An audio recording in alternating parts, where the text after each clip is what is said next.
Olá, irmãos, a paz do Senhor, seja bem-vindo ao canal Teologizando Entre Amigos. Meu nome é Sandro Malaguti, eu estou aqui com meu amigo pastor Clebson Cardoso. Amados, saudação de paz. Deus abençoe a sua vida, Deus abençoe a sua família e seja bem-vindo ao canal Teologizando Entre Amigos. Lembrando, não se esqueça, viu, de se inscrever, você que ainda não é inscrito, de ativar aí o sininho para você estar recebendo as notificações do YouTube toda vez que nós postarmos um vídeo novo. E também não se esqueça de deixar o seu like como gostei, ok? Pode também deixar o seu comentário abaixo aí. Como prometido na última live, né, pastor Clebson, nós estamos aqui com um tema muito relevante hoje, que é a ceia do Senhor. Nós vamos tratar hoje sobre a ceia do Senhor, um assunto que parece ser simples, mas dentro do campo teológico ele tem algumas divergências e algumas discussões teológicas. Nós vamos tentar tratar sobre esse assunto aqui, mas queremos abordar com mais ênfase sobre o que de fato está acontecendo na igreja em Corinto, lá na primeira carta de Paulo, no capítulo 11, a partir do versículo 17. Pastor Clebson, para a gente já começar aqui num clima bem quente aqui, vamos já começar definindo o que é ceia do Senhor. A ceia do Senhor, Sandro, é um sacramento ou uma ordenança. Alguns definem como sacramento, outros definem como ordenança. Eu particularmente gosto mais da expressão ordenança. Por quê? Porque ordenança ela vem de uma ordem do próprio Senhor Jesus, quando ele disse para os seus discípulos fazer isso todas as vezes. Jesus, ao instituir a ceia em uma cerimônia da Páscoa, em uma refeição pascual, ele aproveita para instituir a ceia, e quando ele institui a ceia, ele dá uma ordem para os discípulos: fazei isto todas as vezes. Já sacramento, meu amigo Sandro, está mais relacionado a práticas de cerimônia, a práticas de cultos religiosos. Então, tem várias coisas dentro de um culto religioso, de uma cerimônia religiosa, que pode ser tratado como um sacramento, inclusive a Santa Ceia. Porém, eu prefiro definir mais como ordenança, porque é uma ordem direta do Senhor. Nós vamos ver que o próprio dicionário Wycliffe, ele vai trazer o sacramento como algo que é diferenciado de todas as outras práticas religiosas, né? Ele faz essa distinção, como você disse, tem sua preferência por ordenança, e parece que fica algo mais marcante, porque parece nos dizer, olha, não é um conselho de Jesus, é uma ordem direta. E sacramento também com seu peso na palavra, que vai diferenciar a ceia e também o batismo para nós protestantes, lembrando que para quem é católico apostólico romano vai considerar 7 sacramentos. Nós consideramos 2 sacramentos, que é o batismo e a ceia do Senhor, sim, correto? Justamente. Agora, nessa ceia do Senhor, quais são os elementos que compõem? Olha, Sandro, nós entendemos à luz da Bíblia, nós encontramos o pão, que representa o corpo do Senhor Jesus. Nós também encontramos o cálice, ou vinho, que representa o sangue do Senhor Jesus. Então, esses 2 elementos são indispensáveis e de suma importância na realização da Santa Ceia do Senhor. Esses 2 elementos, se faltar um desses 2 elementos, não é ceia, é qualquer coisa menos ceia do Senhor. Pode até ser ceia, mas não do Senhor. Não do Senhor.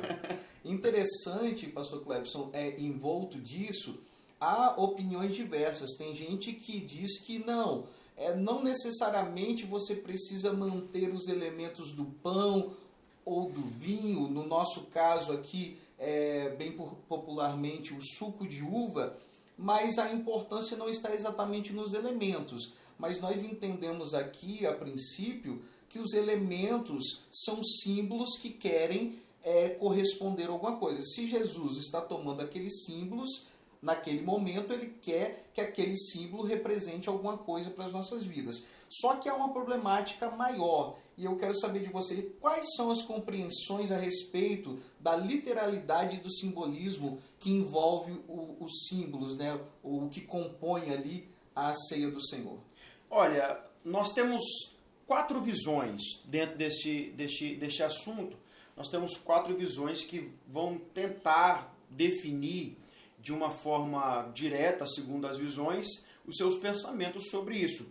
Nós temos 4 visões deste assunto, Sandro, que vão trazer uma definição, ou tentar trazer uma definição sobre esses elementos. Nós temos a visão do catolicismo romano, que é chamada de transubstanciação, que ensina que o pão e o vinho da ceia do Senhor são transformados no corpo e o sangue de Cristo. Ou seja, segundo esta visão, a partir do momento que é orado, no caso o catolicismo, a partir do momento que o padre ora, o pão e o vinho, ele transforma literalmente no corpo e no sangue de Jesus. Aí nós vamos ter uma problemática aqui, Sandro, dentro dessa visão. E que problemática nós vamos ter dentro dessa visão? A seguinte problemática: se o corpo, se o pão está transformando literalmente no corpo e o sangue, o vinho está transformado literalmente no sangue, nós temos ali um Jesus visivelmente manifesto e sendo morto de novo. Sim. Aí vai contradizer o que o escritor aos Hebreus diz, que o sacrifício foi uma vez só. Foi único. Então essa problemática, mediante a Bíblia, ela está completamente... Essa linha de pensamento, mediante a Bíblia, ela está completamente fora. Porque Jesus, ele não está fisicamente naquele momento. Aquele pão, aquele vinho não se transformou no Cristo a partir do momento da oração. Isso nós vemos porque quando você pega o pão, literalmente, você vê que é um pão. Você não vê uma carne. Sim. Você não vê um sangue ali. Senão nós estaríamos cometendo canibalismo. Sim, correto. E é um princípio até condenado na Bíblia Sagrada.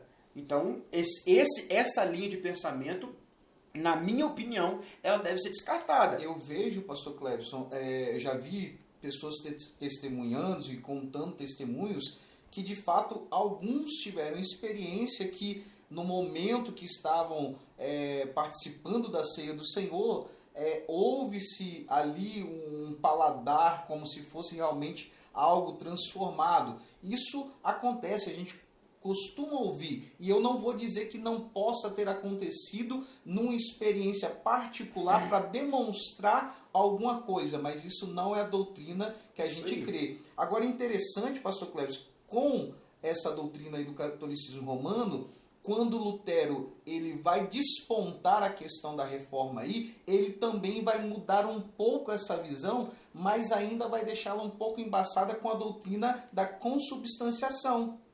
O que ele vai dizer?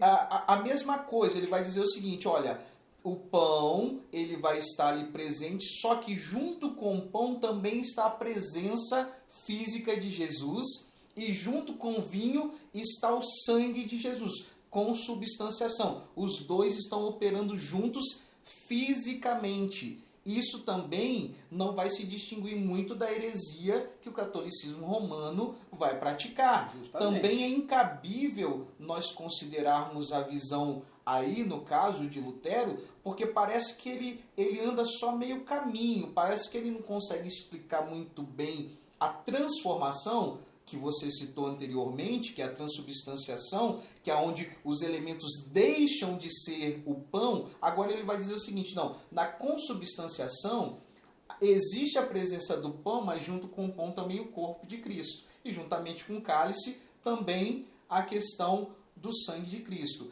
Mas aí vai vir mais uma complicação, né, pastor Clebson?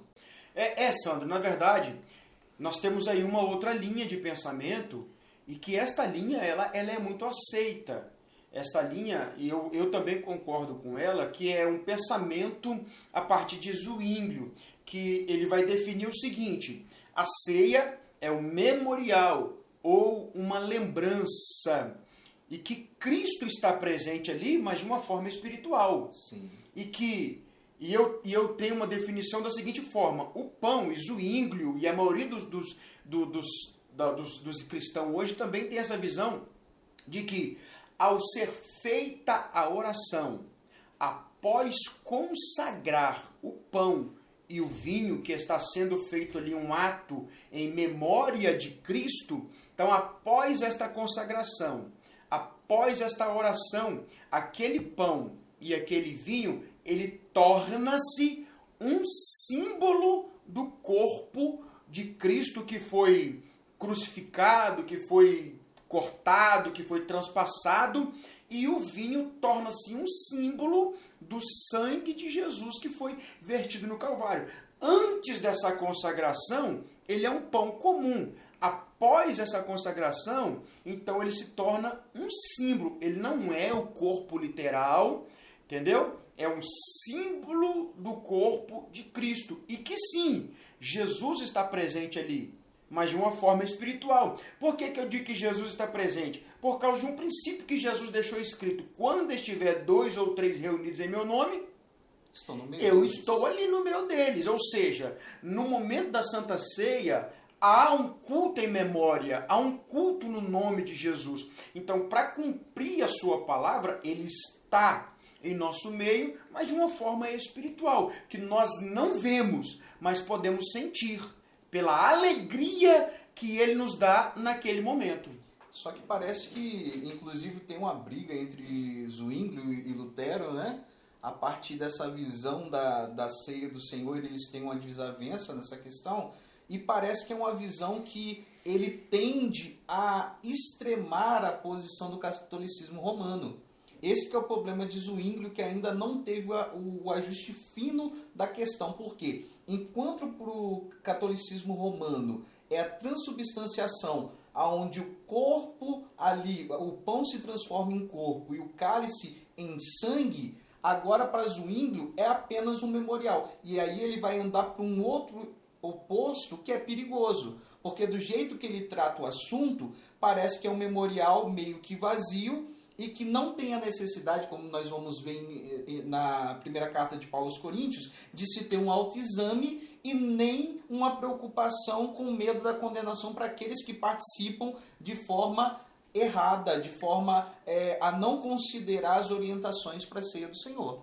E aí que nós vamos ter agora uma posição a partir da reforma propriamente dita na Confissão de Westminster, no artigo 29, ali os irmãos podem acompanhar depois, procurar na internet, vocês vão ter acesso, ou eu posso colocar aqui também, depois eu coloco para vocês aqui o trecho, artigo 29, parágrafo 7, lemos essas palavras: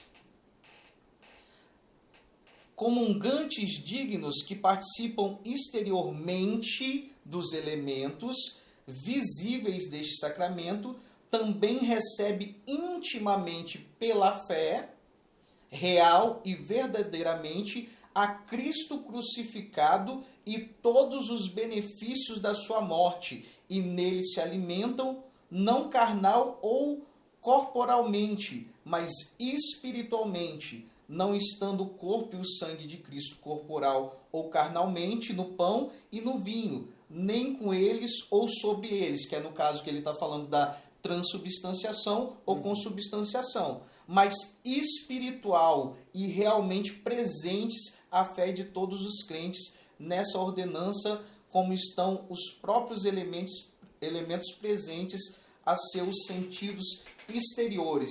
O que é que a Confissão de Westminster está querendo dizer aqui?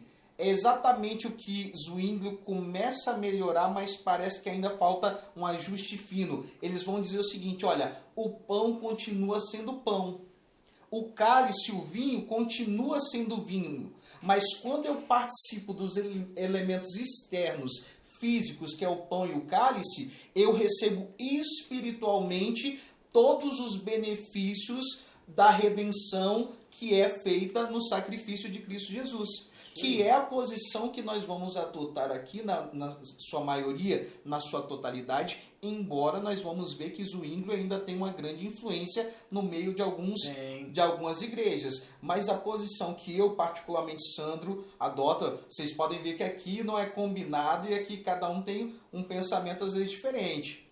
O pastor Clebson já disse que entende mais a posição de Zwinglio. Eu entendo a posição de Westminster como uma declaração mais refinada do assunto, aonde você tira o foco da transformação dos elementos e agora visualiza o que realmente é, porque não é um benefício material, mas sim algo espiritual que Cristo quer fazer no nosso meio, correto, pastor Cléber? Justamente. Não é que eu defendo o pensamento de Zwinglio. Eu concordo com Zwinglio na questão do memorial, porque de fato é um memorial. Só que Zwinglio defende que ela é somente aquilo dali. Não há mais nada. Que não se há um benefício. Não há um benefício, não há uma questão espiritual. Zwinglio defende que você está ceando simplesmente para cumprir um mandamento do Senhor. Que você faz aquilo em memória daquilo que ele fez. E na verdade não. A ceia, ela tem os seus elementos espirituais também. Tanto é que tem os seus elementos espirituais que o corpo, e eu concordo com essa definição aqui, que é a quarta definição, que ele vai dar um ajuste, pegando o pensamento de Zwinglio e trazendo um ajuste nele, como disse o Sandro, na questão espiritual. É fato indiscutível, inquestionável, que há o memorial, a ceia é de fato em memória, há um memorial ali em Cristo, é uma lembrança pelo sacrifício do Calvário, mas também vai além. Por que eu digo que vai além? Porque senão não haveria necessidade de Paulo, em 1 Coríntios, cobrar dos irmãos em Corinto. Um grande problema que está acontecendo justamente na ceia. E Paulo chega a dizer no capítulo 11, versículo 17, olha, eu vou falar alguma coisa para vocês aqui agora, e o que eu vou dizer, eu não elogio vocês. Por quê? Porque quando vocês estão se ajuntando, não é nem para melhor, é para pior. Vocês não estão discernindo o corpo do Senhor. E aí ele vai dizer que tem muitos que estão fracos, que estão doentes, entendeu? Então, se não há necessidade, se não há uma questão espiritual, então não haveria necessidade de Paulo fazer essa cobrança na igreja. Não haveria. Paulo faz essa cobrança justamente porque há um impasse espiritual na questão da Santa Ceia. E é por isso que eu concordo que a partir do momento que foi consagrado, aquele pão e aquele cálice, ele é um símbolo, ele se torna o símbolo do corpo de Cristo. E que ao participarmos, nós estamos participando pela fé das bênçãos que foram outorgadas ou dadas a nós através de Cristo no sacrifício. Deixa eu desmistificar algo aqui, pastor Clebson. Sim. O que acontece na maioria das nossas denominações, tem essa visão também, que a partir do momento que eu orei pelo pão e também orei pelo cálice, a partir daí, aqueles elementos agora recebem algo místico. Tanto é que eu não posso, depois de acabar da ceia, fazer qualquer coisa com a sobra que tem daqueles elementos. Isso tem que ser desmistificado. Por quê? Senão a gente não entendeu muito bem o propósito. O que acontece? O pão, quando ele é orado, quando a gente ora, apresenta ao Senhor, ele agora vai servir como símbolo. Só que o efeito agora, isso que a gente tem que entender, pastor Cláudio, que é interessante, que o efeito não está no pão, mas quem recebe o pão, que recebe os benefícios daquele símbolo. Quando terminou a ceia e sobrou os elementos, eles continuam sendo pão e continua sendo vinho ou suco de uva. Porque o que vai ter uma reação espiritual é quando ele entra em contato com quem vai participar da ceia do Senhor e não propriamente nos elementos. Então, eu particularmente desmistifico essa questão de que após o restante dos elementos que sobram da ceia, continua tendo um valor místico. Para mim, eles continuam sendo o pão e também o cálice, baseado nisso daqui que nós lemos da Confissão de Westminster, que vai trazer o valor espiritual e não o valor físico. Um símbolo nunca vai ser o que ele representa. Uma placa de trânsito, por exemplo, de quebra-mola, nunca vai ser o quebra-mola. Ele está sinalizando alguma coisa. Então, os benefícios que vão receber é quando você, com sinceridade, nós vamos tratar isso depois do que está acontecendo em Coríntios, é quando você tem acesso à ceia, ao pão, que simboliza o corpo, e o cálice, que representa o sangue, que você vai ter um valor. Então, para mim, não sei quanto ao pastor Clebson, eu não conversei com ele a respeito disso, os elementos que sobram da ceia continua sendo pão e continua sendo suco de uva ou vinho. Eu concordo, mas nós só não podemos generalizar. Por exemplo, ele continua sendo pão, ele continua sendo suco, ou o vinho, como muitos lugares é usado. Só que nós, mesmo continuando sendo, mas ele foi consagrado. Houve uma oração. Ele não se tornou, e eu concordo que vai produzir esse efeito, mas nós temos que tomar um cuidado quanto a esses elementos, quanto aonde se vai ser jogado, o que vai ser feito com ele. Por quê? Porque foi um elemento usado no momento de um culto em celebração ao nome do Senhor, de uma santa ceia, de um memorial. Embora eu concorde com esta visão, que o valor é a partir do momento que eu tomo, que eu participo, mas eu preciso me precaver quanto aos cuidados que eu vou tomar com essa sobra. Por exemplo, eu não vou jogar essa sobra, isso é um pensamento meu. Sim, claro. Isso é um pensamento meu. Eu não vou jogar essa sobra dentro do esgoto. Você está me entendendo? Porque houve ali naquele pão uma consagração. E aquele pão em seu todo, mesmo que sobrou alguma coisa, mas em seu todo ele foi consagrado. Pastor Clebson, girando aqui agora a pergunta, quando foi instituída a ceia do Senhor? A ceia do Senhor, Sandro, ela foi instituída na Páscoa, com Jesus e os seus discípulos. Jesus reunido com seus discípulos, tomando a ceia do Senhor. Participando da cerimônia da Páscoa, que é a cerimônia que todos os judeus praticam, né? Praticam em memória, em agradecimento a Deus pela libertação do Egito. Jesus está participando desta festa pascual, e neste momento da festa pascual ele aproveita para instituir a ceia do Senhor. Há quem diga, Sandro,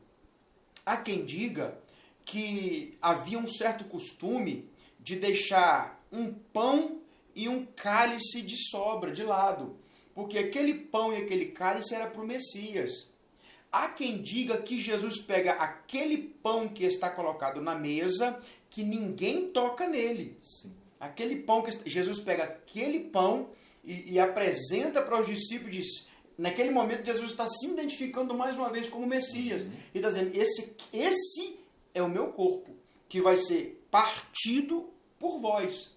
E há quem diga que há também um cálice reservado ali que é para o Messias. E que, quando Jesus vai pegar o cálice, que seria o quarto cálice, são 3 cálices nessa cerimônia, um representa Moisés, um representa os profetas, e o outro é para a família, e um quarto cálice, que era o cálice do Messias. Jesus pega justamente esse cálice e apresenta para os discípulos e diz, este é o Novo Testamento no meu sangue. Então ali Jesus está instituindo a Santa Ceia, na festa da Páscoa. E não é coincidência, né, o momento que ele escolhe para fazer isso, porque ele tem uma mensagem para fazer através desse momento de Páscoa. Quem não se lembra, a festa de Páscoa também é um memorial. Justo. Um memorial de quando Deus, através da sua mão forte, tira o povo do Egito e vai instituir também, uma ordem, para que eles participem, para que eles, de tempo em tempo, no seu tempo exato, eles façam esse memorial para se lembrar de quando Deus os tira com potentes mãos ali do Egito. E agora, nesse momento que Jesus está prestes a ser entregue para ser morto, ele vai ressignificar agora uma nova aliança, não baseada mais no sangue dos animais, que tem que morrer anualmente, mas num sacrifício agora eficaz, um único sacrifício que é através do seu sangue. E quem participou dessa ceia, pastor Clebson? Quem participou dessa ceia que foi instituída ali foi Jesus e os seus discípulos, inclusive Judas, viu, irmão? Inclusive Judas. Nós temos aqui grandes problemas, grandes discussões teológicas, se Judas estava indigno, por que ele participou da ceia, se Jesus sabia que Pedro negaria ele, por que permitiu Pedro participar da ceia. Mas o que nós temos que entender aqui é que Jesus está instituindo uma ordenança para a igreja. E naquele momento, a igreja que ele tem presente ali são os seus discípulos. Sim. Você está entendendo? Agora, um detalhe interessante dentro que você citou da Páscoa, do Cordeiro Pascual, da antiga aliança, do antigo pacto, é que pacto, ele traz um sentido de aliança, mas ele traz um sentido de testamento. Sim. E testamento ele mostra a vontade do atestador. Sim. Ou seja, quando Jesus está instituindo ali naquele momento, ele está dizendo que aquilo dali também é a vontade dele. Sim. O participar da ceia, o memorial da ceia, o sacrifício é a vontade do Pai como atestador, mas naquele momento, aquele ritual também é a vontade dele, que a gente dê seguimento a esta vontade. Nós observamos, né, pastor Clebson, que nós vamos encontrar nos evangelhos sinóticos, Mateus, Marcos e Lucas, o relato da ceia do Senhor, e nós vamos ter ali um meio caminho andado, um texto meio cortado de João, que não vai se deter nos detalhes da ceia. Ele vai relatar sobre a questão da traição de Judas, ele vai fazer uma menção ali, mas ele não dá a entender a questão da ceia do Senhor. Ele vai falar do símbolo que Jesus faz do lavar os pés dos discípulos, apesar que há muitos estudiosos que vão linkar o capítulo 6, quando ele fala do seu corpo ali, o verdadeiro pão que desceu do céu, que ele subentende ali também essa questão do que ele queria dizer com a ceia. Porém, o texto não vai explicitar ali como os outros sinóticos vão fazer. Então nós temos ali um texto, pastor Clebson, dos sinóticos que parece que não tem problema nenhum na ceia. A ceia está sendo celebrada com Jesus, seus 12 discípulos ou apóstolos, da maneira que você preferir denominar, e parece que não tem problema nenhum. Porém, nós vamos encontrar no texto de Paulo aos Coríntios uma versão agora da instituição, da ordenança da ceia, que parece que está tendo alguma problemática. Vamos ler esses versículos para a gente introduzir aqui a nossa próxima pergunta, que é: qual é a problemática de Coríntios a respeito da ceia do Senhor? Vamos ler o texto? Encontra-se na primeira carta de Paulo aos Coríntios, capítulo 11, versículo 17. E preste atenção aqui, meus irmãos, é muito importante que você comece a leitura do versículo 17. Se você começar a leitura a partir do versículo 23, você não vai compreender o que Paulo está querendo dizer na sua carta, correto? Diz assim: nisto, porém, que vou dizer-vos, não vos louvo, porquanto vos ajuntais não para melhor, senão para pior. Porque antes de tudo, ouço que quando vos ajuntais na igreja, ou como igreja, dependendo da tradução, há entre vós dissensões, e em parte creio, e até importa que haja entre vós heresias, para que os que são sinceros se manifestem entre vós.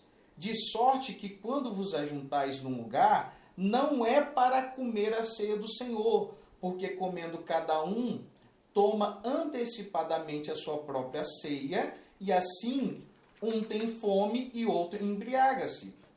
Não tendes, porventura, casas para comer e para beber? Ou desprezais a igreja de Deus e envergonhais os que nada têm? Que vos direi? Louvar-vos-ei? Nisso não vos louvo. Versículo 23. Porque eu recebi do Senhor o que também vos ensinei, que o Senhor Jesus, na noite em que foi traído, tomou o pão e, tendo dado graças, o partiu e disse: Tomai, comei, isto é o meu corpo que é partido por vós. Fazei isso em memória de mim. Semelhantemente também, depois de cear, tomou o cálice, dizendo: Este cálice é o Novo Testamento no meu sangue, ou que está no meu sangue agora, né, pastor Clécio? Sim. Fazei isso todas as vezes que beberdes em memória de mim. Porque todas as vezes que comerdes este pão e beberdes este cálice, anunciais a morte do Senhor até que venha. Portanto, qualquer que comer este pão ou beber este cálice do Senhor indignamente, será culpado do corpo e do sangue do Senhor. Examine-se, pois, o homem a si mesmo, e assim coma este pão e beba deste cálice. Porque o que come e bebe indignamente, come e bebe para sua própria condenação, não discernindo o corpo do Senhor. Por causa disso há entre vós muitos fracos e doentes, e muitos que dormem. Porque se nós julgássemos a nós mesmos, não seríamos julgados. Mas quando somos julgados, somos repreendidos pelo Senhor, para não sermos condenados com o mundo. Portanto, meus irmãos, quando vos ajuntais para comer, esperais um pelos outros. Mas se algum tiver fome, come em casa, para que não vos ajunteis para condenação. Quanto às demais coisas, ordená-las-ei quando for ter convosco. Amém? E agora, pastor Cleves, quais são as problemáticas aí que você identifica nesse texto que foi longo, mas eu fiz questão de ler todo, para que nós possamos agora de fato entrar, porque nós não vamos ouvir ninguém discorrendo outra problemática no texto dos evangelhos, porque é um texto que vai mostrar a ordenância e parece que tudo está fluindo, são 12 pessoas mais Jesus que estão participando e não tem problema nenhum, mas parece que agora Paulo tem algumas coisas para falar da ceia do Senhor. Fala pra gente. Na verdade, nós temos várias problemáticas aqui dentro do capítulo 11, a partir do versículo 17. Você vai perceber que no início da carta de Paulo aos Coríntios, em algumas coisas ele louva, ele elogia os cristãos. Sim. Mas quando vai tratar desse assunto da ceia,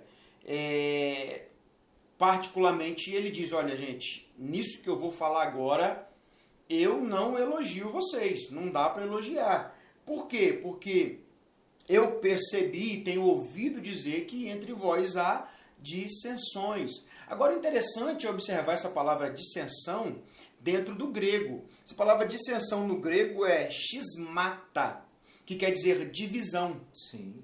E quando você pega o capítulo 1, versículo 12 dessa carta, você vai ver que Paulo chama a atenção a partidarismo na igreja. Sim, as facções dentro da igreja. Um grupo dizia assim: eu sou de Paulo. O outro dizia: não, eu sou de Pedro, eu sou de Cefas, eu sou de Cristo, eu sou de Apolo. Tinha esses grupos ali. E dar a entender que esses grupos estão também, de uma certa forma, essa facção está, de uma certa forma, também trazendo problemas dentro da igreja, dentro dessa divisão, porque Paulo disse: eu estou ouvindo dizer aí que há dissensões. No grego é schismata, que é divisão. Tem divisão entre vocês. Por que Paulo diz que tem divisão? Porque há grupos, há partidarismo. E um detalhe interessante, segundo Gordon Fee, acho que é isso mesmo que fala, né? Gordon Fee.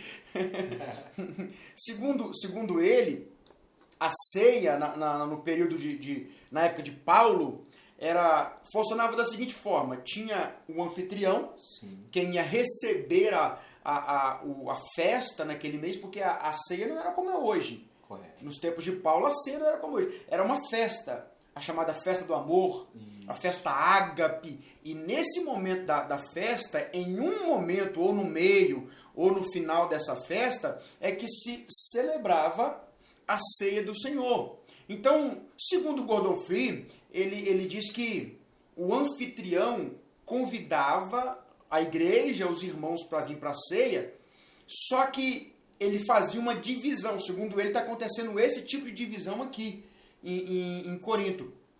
Tinha os amigos mais chegados do anfitrião, tinha uns outros que eram amigos, mas não eram tão chegados, e tinha uma classe que era dos pobres, das viúvas, dos escravos que foram libertos. A pessoa se convertia ao cristianismo e libertava os seus escravos. Só que esses escravos não tinham muitas condições financeiras, mas eles iam para a ceia.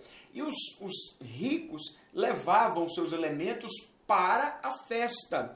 Era como fosse, para você lembrar aí, para você ter mais ou menos uma noção, é como se fosse tipo uma festinha americana. Sabe o que é a festinha americana? Sim, aquele ajunta prato. A gente gosta disso, né, pastor Cláudio? Isso, a festa americana é aquela que você reúne a turminha e diz assim, ó, gente, vamos fazer uma festa americana. E cada um leva um prato, leva uma comida, leva uma bebida. Isso é festa americana. Então era mais ou menos isso que acontecia. O povo levava. Há uma certa linha que diz que já tinha isso no caixa da igreja. Mas eu não acredito muito, não. Eu acredito que era mais a nível americano mesmo. Que cada um levava a sua. Porém, o grupo mais rico e os amigos do noivo entravam para uma sala à parte. Participavam do banquete, comiam, bebiam, e tinha um outro departamento que ficava ali, uma outra classe também. E os pobres, as viúvas, os escravos recém-libertos, eles ficavam do lado de fora. Não entravam. Não entravam primeiro porque ficavam acanhados, porque não trouxeram nada. Sim. E lá dentro só estava a magnata, só a classe alta. E aí, quando era a hora da ceia, quando passava da festa ágape para o momento da Santa Ceia, que é o memorial, já estava todo mundo bêbado. Já estava todo mundo embriagado, farto de comer, e os irmãozinhos lá que não tinha nada, passava fome. Sim. E nem participava da ceia. Então, esse é um dos problemas que Paulo chama a atenção dos coríntios ali. Você está entendendo? Ali tem um problema. Por isso que ele vai dizer no versículo 17, por causa disso, gente, eu não vou louvar vocês. Como é que eu vou elogiar vocês numa atitude desta? Você está entendendo? Aí, né, pastor Cleber, que vai começar essa questão desse entendimento da problemática da ceia em Corinto. Uma coisa que eu queria salientar aqui, a gente vai caminhando aqui num bate e volta a partir de agora sobre essa problemática de Corinto, você pode ir acrescentando o que eu vou falando também para a gente ficar dinâmico, essa primeira questão aí que nós vamos ver que Paulo ele tem várias outras comunidades que ele vai escrever. Ele vai escrever aos Éfesos, a igreja dos Efésios, ele vai escrever aos Tessalonicenses, ele vai escrever outras cartas endereçadas às outras comunidades. E você não vai ver ele tocando no tema da ceia do Senhor. Me parece, e o que o texto me dá a entender, que nessas comunidades os irmãos continuam seguindo a ordenança de Cristo sem maiores problemas. Por quê? Nós vamos entender aqui que há uma problemática que você já citou, que é a festa do amor, a festa ali do agape, aonde eles vão se reunir e semelhante ao que Jesus vai fazer na Páscoa, porque também Jesus começa celebrando a Páscoa e no meio da Páscoa, ou seja, em algum momento da Páscoa, Gordon Fee ele vai dizer o seguinte, ele não vai fechar a questão, ele vai dizer o seguinte, pode ser que seja no primeiro cálice, porque ele vai quebrar o pão também, e havia esse ritual de quebrar o pão no primeiro cálice, mas também no segundo havia o quebrar o pão. Então não se identifica em qual momento. O que é mais certo era o que eram 4 cálices. Isso há uma convergência de opinião. E ali agora também, na festa do amor dos coríntios, acontecia da mesma forma. Era para ser, se fosse normal, se tudo estivesse correndo bem, iria acontecer da seguinte forma, pastor Clebson.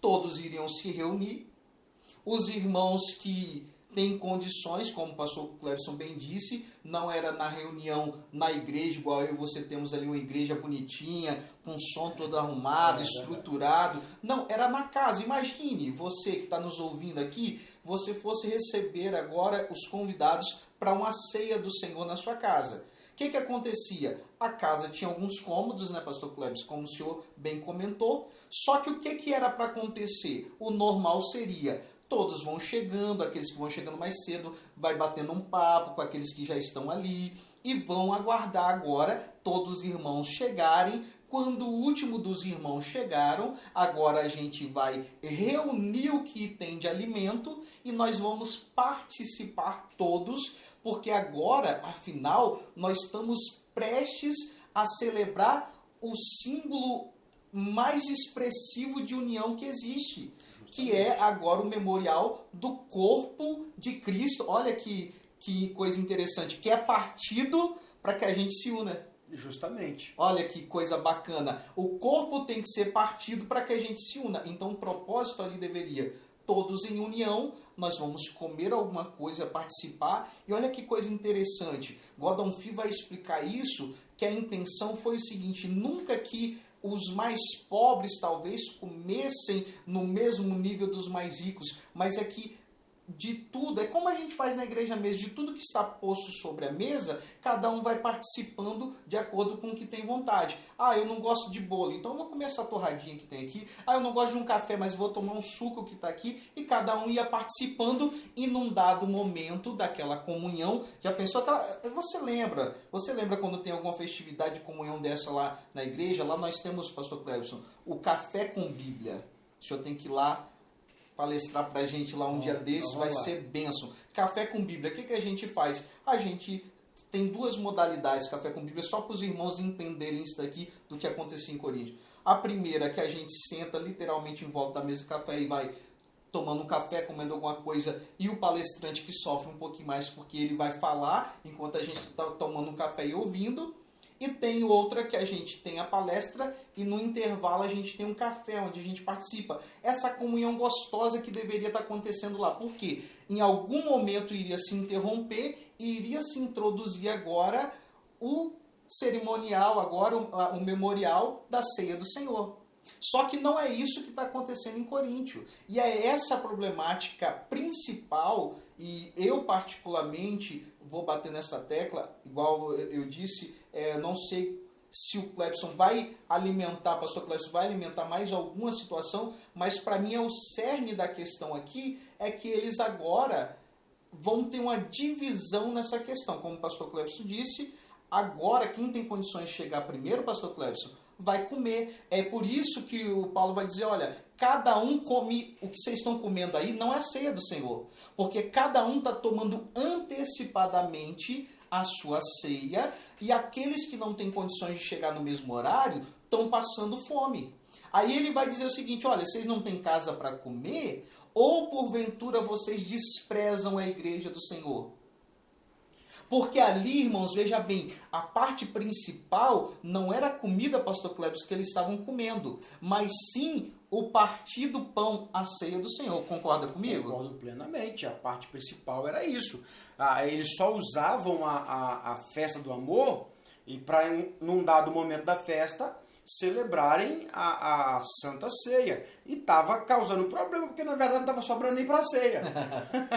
Não estava sobrando nem para a Santa Ceia, que deveria ter os elementos reservados para a ceia. Mas como quando eles chegavam, os atrasados chegavam, que infelizmente os atrasadinhos tem desde a época de Paulo, né? Mas a questão é os atrasados, mas também nós temos a questão dos que não tinham. Não traziam nada para comer, mas vinham para a ceia. Tinham muitos escravos que não eram libertos, eram escravos que tinham seus senhores. Aqui, Sandro, tem um detalhe interessante, que esses que não tinham condições, na maioria das vezes, não vinham para a festa ágape.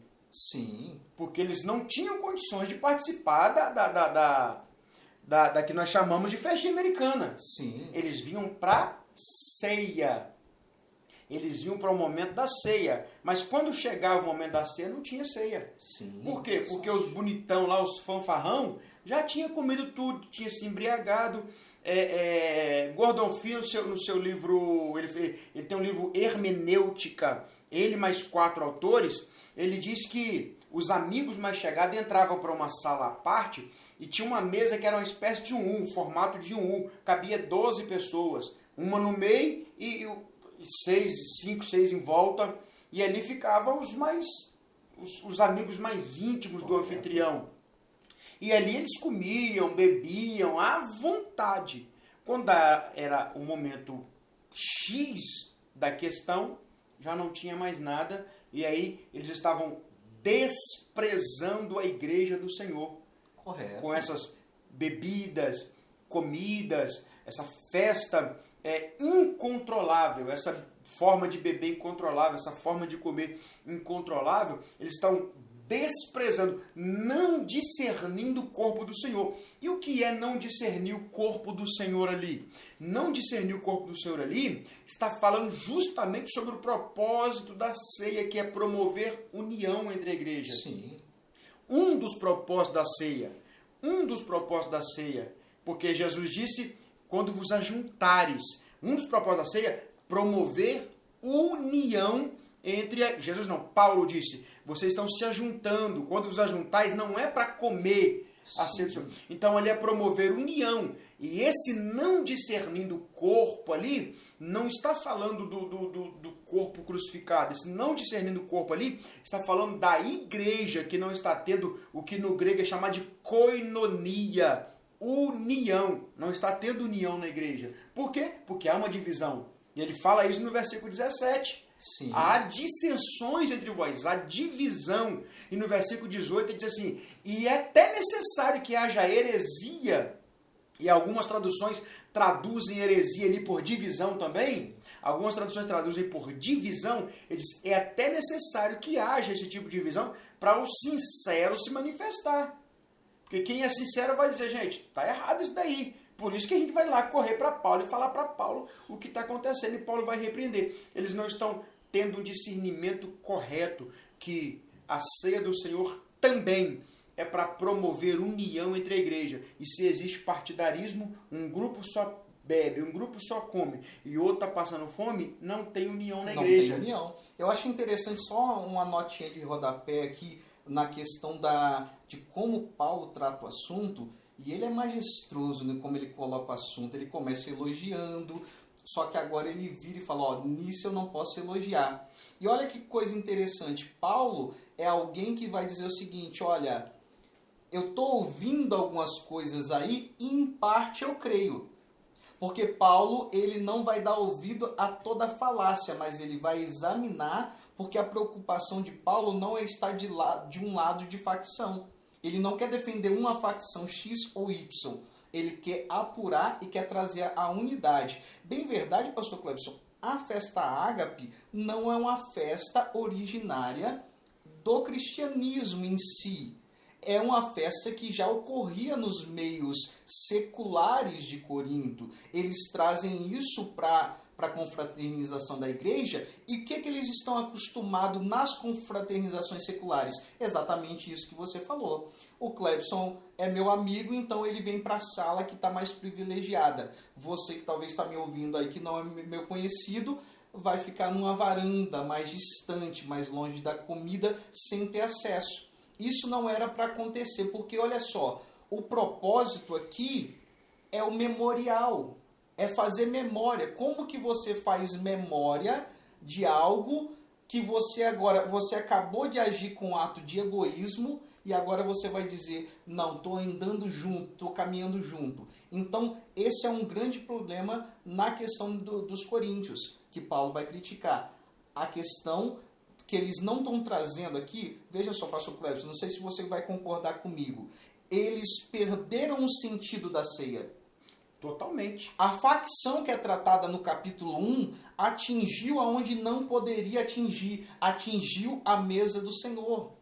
Eles estão deixando que as divisões agora falem mais alto a ponto de, quando eles se reúnem, Paulo vai dizer, não é para comer a ceia do Senhor, é para comer a sua ceia. Eles abriram mão da ceia do Senhor, e olha que isso é muito grave, pastor Clebson, muito grave. Eles disseram o seguinte, mais importante é a nossa ceia do que a ceia do Senhor. Porque Jesus morre no ato de altruísmo, de dar a sua vida por amor das suas ovelhas. E agora eles estão pegando esse ato de Jesus, que é de altruísmo, que é de se doar, e agora eles estão pervertendo esse símbolo máximo da nossa fé cristã. Porque se você for analisar, eles estão deixando de lado vários princípios instituídos na ceia. Porque a ceia é uma instituição, Jesus instituiu ela, e dentro da ceia há alguns princípios que são instituídos por Jesus. O primeiro princípio é o da união, Sim. que está sendo quebrado. O segundo princípio, na verdade, o primeiro princípio é o que está sendo quebrado ali, é o memorial. Sim. Em memória de Cristo. É um princípio que está sendo quebrado. O segundo princípio é o da união, que está sendo quebrado. E tem um outro princípio também que está sendo quebrado ali, que é o de dar graças. Isso. Entendeu? Por que dar graças? É ser grato a Deus. Por quê? Que ele vai ceiar, o cidadão vai ceiar em memória de Jesus, em memória pelo sacrifício vicário no Calvário. Então ele vai ceiar em memória da obra que Jesus fez. Lembra da instituição da Páscoa? Quando vocês fizerem, quando seus filhos vos perguntarem, pai, o que é isso que nós estamos fazendo? Você vai contar para os seus filhos como foram maravilhosos os atos que Deus fez no Egito, tirando seu povo. Agora Jesus está dizendo o seguinte: todas as vezes que vocês se reunirem, vocês vão fazer um memorial de quão grande foi o ato de Deus em enviar o seu filho para te resgatar. Isso aí, é o memorial que está sendo deixado de lado. Então aqui já tem um pecado. Sim. O segundo pecado é o da de desunião. Não está tendo união, não está tendo um discernimento do corpo do Senhor ali. O segundo pecado é praticado na ceia. Terceiro pecado praticado na ceia é o não dar graças. Porque eu faço memorial em lembrança, mas eu dou graças a Ele, eu estou ali em gratidão a Ele pelo que Ele fez por mim. E o que Ele fez por mim é maior do que qualquer outra coisa.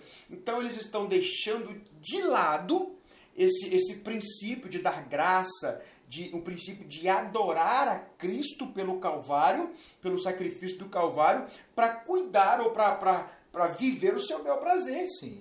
Para viver na sua vidinha normal. Então isso é um problema sério, o problema da ingratidão a Deus. E aqui, voltando um pouquinho lá em Israel, uma das coisas que mais fazia Deus punir Israel além da idolatria era a ingratidão. Sim. Era a ingratidão. Você entendeu? E é o que está acontecendo ali. Então, Paulo, quando ele tem notícia disso, como você muito bem frisou, ele não quer defender nenhum grupo partidário, porque certamente quem levou essa informação para ele é aquele grupo lá que eu sou de Paulo. Provavelmente. É aquele grupo lá, eu sou de Paulo, certamente é um desses, mas Paulo não quer defender grupos aqui. Ele quer repreender um problema causado pelos grupos e quer resolver esse problema.